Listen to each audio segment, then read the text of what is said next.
Ang sikat na mall dito sa Malate, Manila. Ang Harrison Plaza ay nagbukas to noong 1976. Ito yung tinatawag nilang the first modern and major shopping mall dito sa area. At noong 2019, ito ay tuluyan ng nagsarado. At noong 2021, tuluyan ng na-demolish itong Harrison Plaza. At fast forward tayo ngayon, ito na ang ongoing construction. Ito po yung SM City Harrison. So isa itong massive project ng SM Prime. At ngayon, meron na itong palapag. Kita mo naman, no? Ganito kabilis. So excited ka na ba dito sa bagong SM? Ang maganda pala nito ay malapit lang sa Manila Zoo.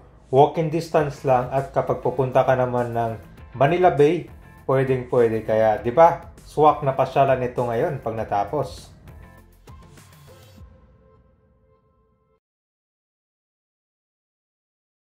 So nandito na tayo ngayon sa Manila Zoo. Ang ganda ng mga kabayan, no? Mala Singapore Zoo. Si Mali the Elephant pala kabayan, nandiyan na yan. Kaya pinaganda panahon ni dating Mayor Isko Moreno.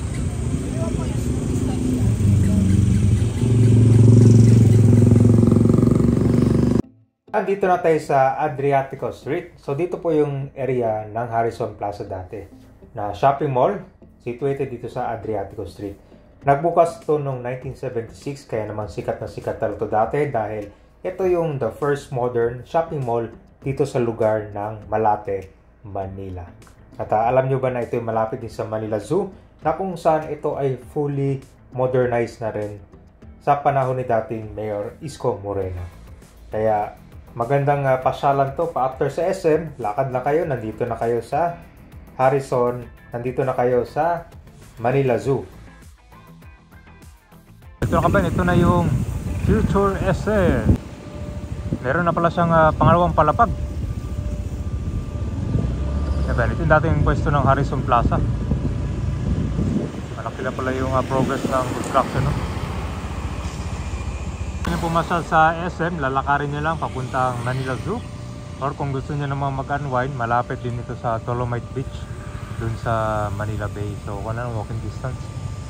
Yan. So sikat itong Harrison Plaza kasi isa rin ito sa mga sikat na malls dati, lalo na yung mga panahong mga 1980s. So nung ma-take over na ito ng SM Prime kabayan, ang plano nila dito ay new mixed-use development. So, once completed, meron din ito mga commercial, residential space, and office. So, bukod sa mixed-use, meron din itong mall, syempre, kasi dating Harrison Plaza yan. So, ngayon, ang makikita nyo sa construction na halos meron na siyang second floor, no? So silong nakakaalala dito dati, no? Lalo na sa mga nakaabot bago ito ma-demolish. Tinatawagan nila itong first modern shopping center. Kasunod dun sa Cubao, alam nyo yun, yung Ali Mall. So pero habang tumatagal, ilang taon yung nakalipas, naiiwan, no? Itong Harrison Plaza. Dahil syempre, bawat taon dumadami yung mga modern establishment dito all throughout sa Metro Manila.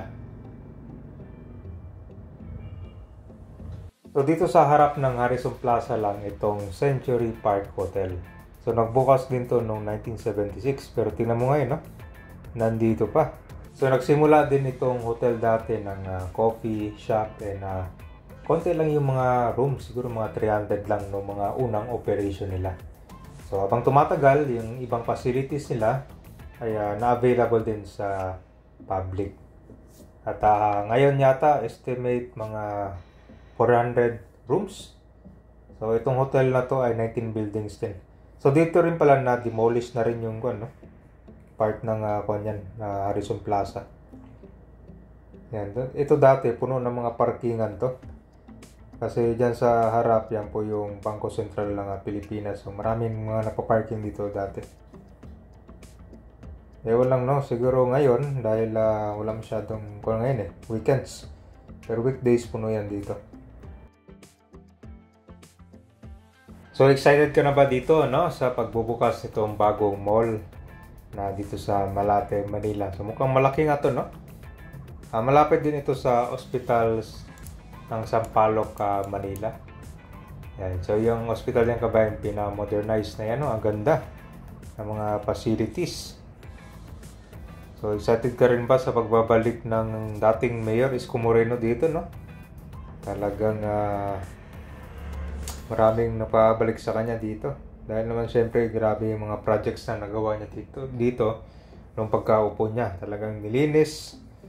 Maraming mga tulunggis na tinanggal.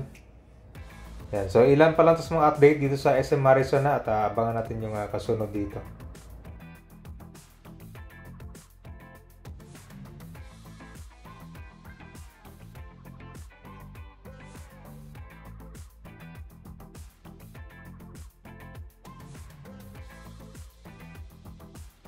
So ito po yung latest sa construction update. Makikita nyo meron na siyang second floor. At para siyang letter T, no? Pero kabang-abang. Malawak din itong parkingan niya. At sa harap naman yan po yung Rizal Memorial Stadium.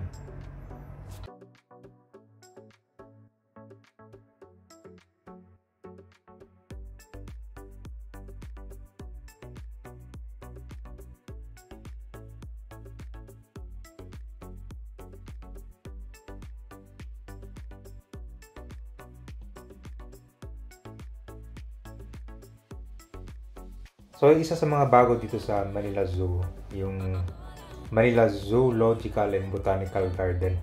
Yan, isa sa mga facility din yan dito na napakagandang pasyalan.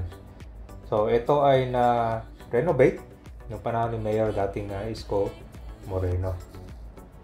Yan, so, kung na rin, decades na itong Manila Zoo. Nagsarado talaga to dahil sa issue ng drainage, yung sa tubig na napunta sa Manila Bay.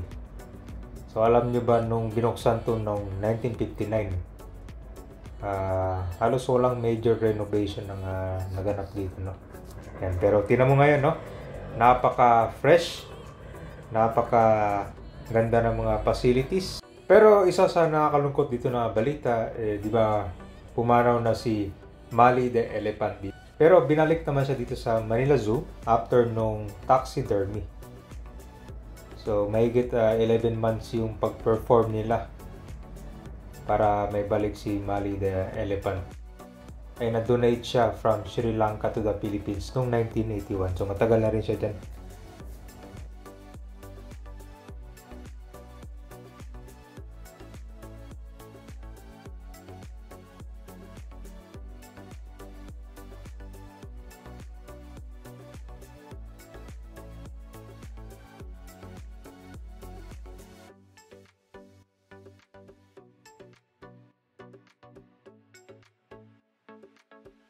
So, sa mga nag-aabang dyan, ano ang expect nyo dito sa bagong mall, no? Bukod sa mall, meron pa tayong abangan dito kasi mixed use development dito, no? May mga office, commercial,